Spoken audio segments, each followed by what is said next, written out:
welcome back to Maniacal Reader. Today I'm doing my October wrap-up. I read 15 books in the month of October, which is like a personal record for me. I've never read that many books in October before, so I'm happy about that. The reason why I probably read so much in October is because I was sick for 2.5 weeks and I didn't film at all, so I think that automatically means more reading time. The first book I read in October was Another Little Piece. I gave this book 2 out of 5 stars. This is a YA horror standalone, and it follows this girl named Annalise Rose Gordon. Annalise remembers screaming, being drenched in blood, but then she vanishes. A year later, she wakes up miles away from where she was, and she doesn't remember how she got there. All that she knows is that she's not the real Annalise. This book is basically about this girl trying to figure out who she is, and if she's not the real Annalise that everyone thinks she is, then who is she? I didn't like the writing style in this book. It was weird, and apparently this girl ends up being somebody else, and she has this strange hunger. To me, it sounds like this girl might be a zombie or some incarnated spirit that's trapped in the real Annalise's body. The whole book was kind of confusing to me. I didn't really like the writing style, and I didn't really connect with any of the characters. I didn't really like this book at all. I gave it 2 out of 5 stars, and I've already unhauled it, so I never plan on reading that book again. After reading this book, I needed to change up my TBR a little bit because I wanted to wait for the rest of the Body Finder series to come in, and I received the second book damaged, so I needed to wait for the second book to come in before I started reading the Body Finder series. While waiting, I ended up picking up Frigid by Jennifer L. Armentrout. This is the first book in a new adult romance duology. This book follows 2 friends named Sydney and Kyler.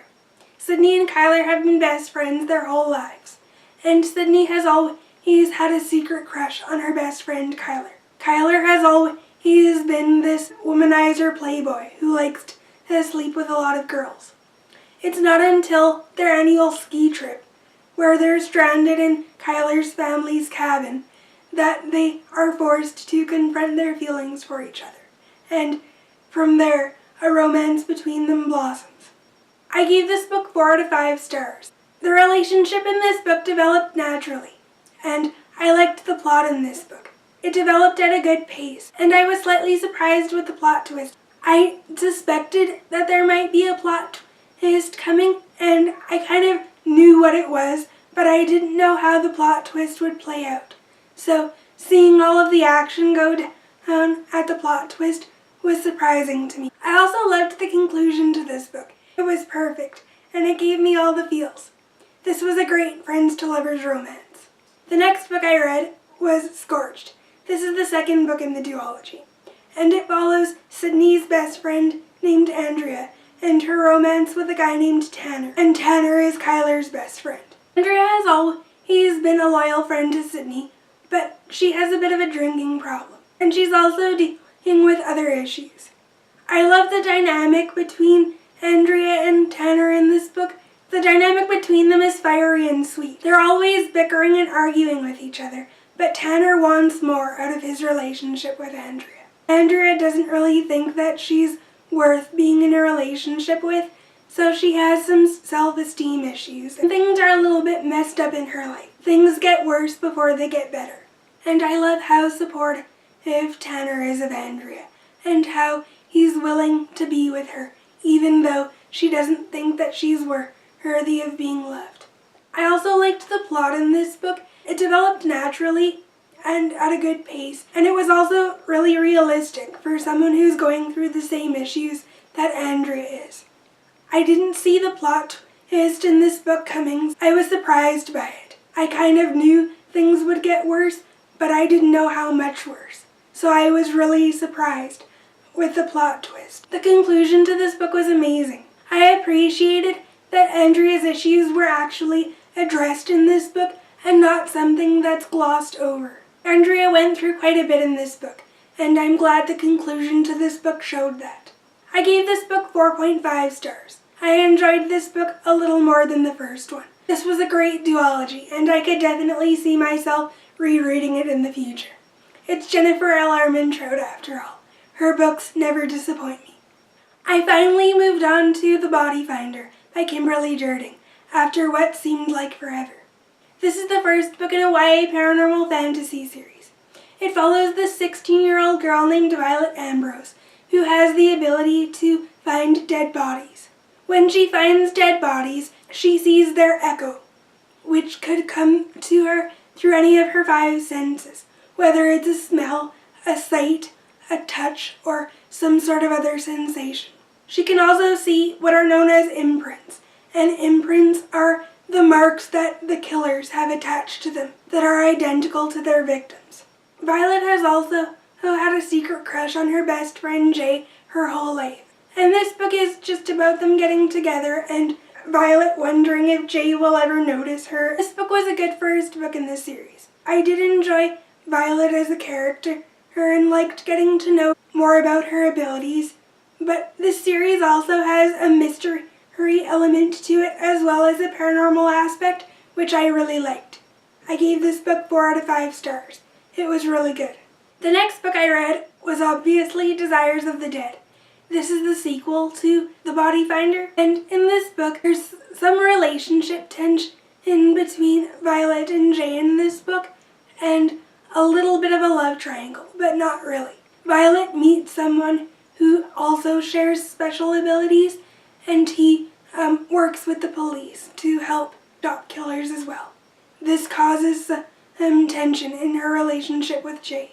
I also did like the mystery element to this book. It was more involved than the first one, which I appreciated. I also gave this book 4 out of 5 stars. Next up I have The Last Echo by Kimberly Derting. This is the 3rd book in the Body Finder series. I do have to say this is my favorite book in the series because in this book Violet actually starts working with a team of teens who have abilities that catch killers. I liked being introduced to the new characters in this book and learning about all of the different team dynamics in this book. The mystery element in this book was more involved than in the previous 2 books, which I appreciated. Each book in this series has a new mystery element to it, and the mystery element in this book was definitely the most suspenseful. The killer is after Violet. I found that the pace of this book moved a little faster than the other 2. I felt it was appropriate. I believe I gave this book 4.5 stars. I really enjoyed it. Next up, I read Dead Silence. This is the 4th and final book in the Body Finder series. I gave this book 3 stars. Overall, I did like this book, but it was a disappointment to me compared to all the rest of the books in the series. I did like the mystery element to it and the characters in this book, but I was disappointed by some things. In this book, Violet finds a diary that belonged to her grandmother, and through her grandmother's diary, we discover more things about Violet's ability.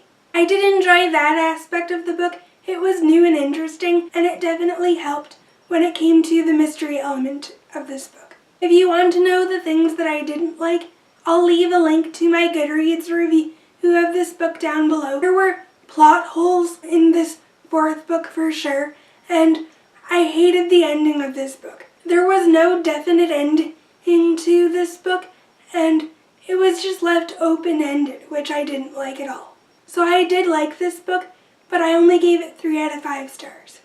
The next book I read was The Girl in 6E by A.R. Torre.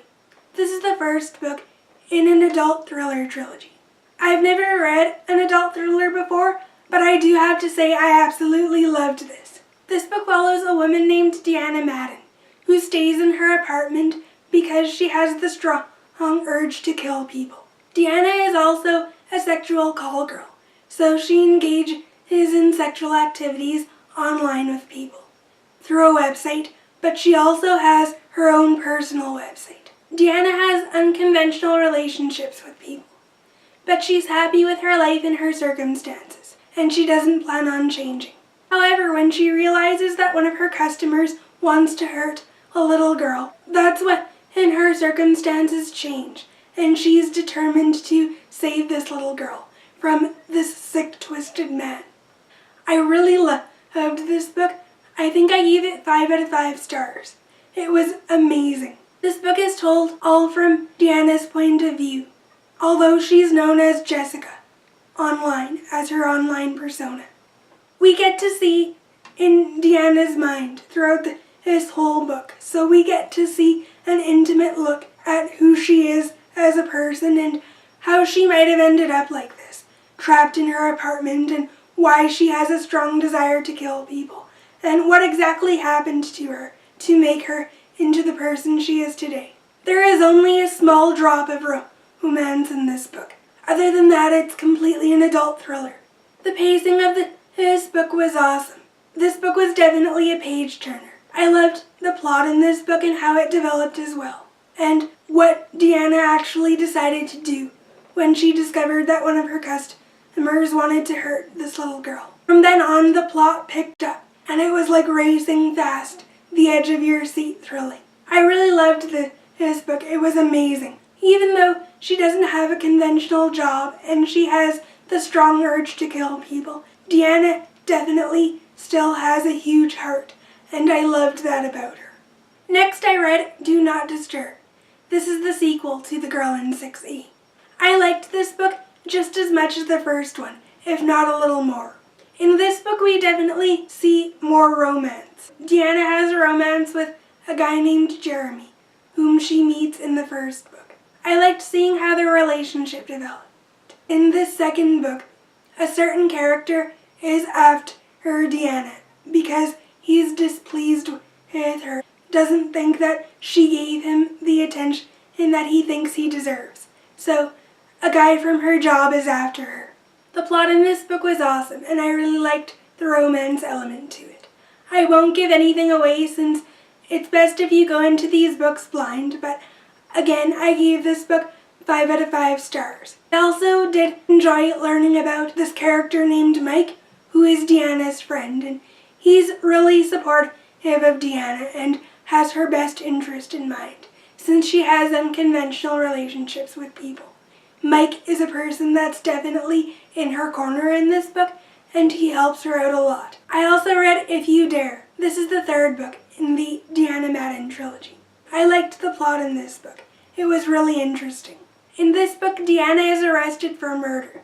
The police suspect that she did murder somebody, but the reader isn't really sure if she committed the murder. The plot was interesting because it added a new element to the trilogy, and I enjoyed finding out more through the police investigation as the layers of this book are pulled back.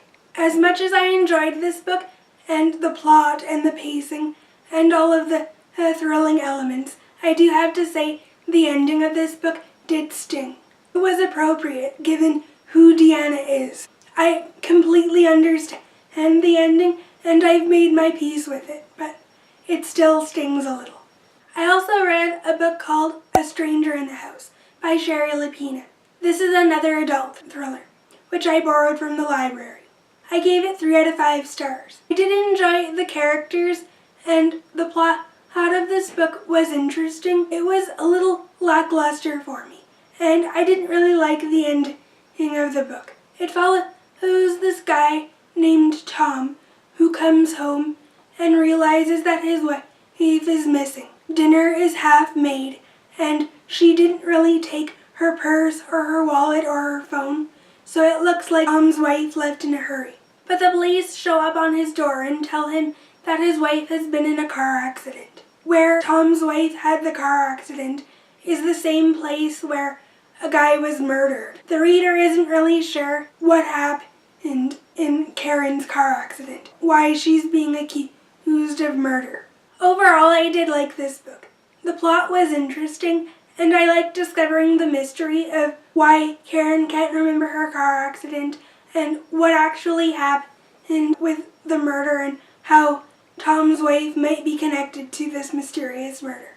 I did like the characters in this book, especially Karen's neighbor, Frigid. She was the craziest in this book, and I loved her as a character. She was the most interesting. I didn't really like Tom as a character. He seemed like a very misogynistic husband, and Karen as a character was underdeveloped. She was just written as the typical house way, and there's not really anything interesting about it. Even though the mystery was intriguing, I liked the pacing of this book, how the plot was unraveled. I did like it, but it wasn't anything that I really liked or that blew me away. It was just your average adult thriller.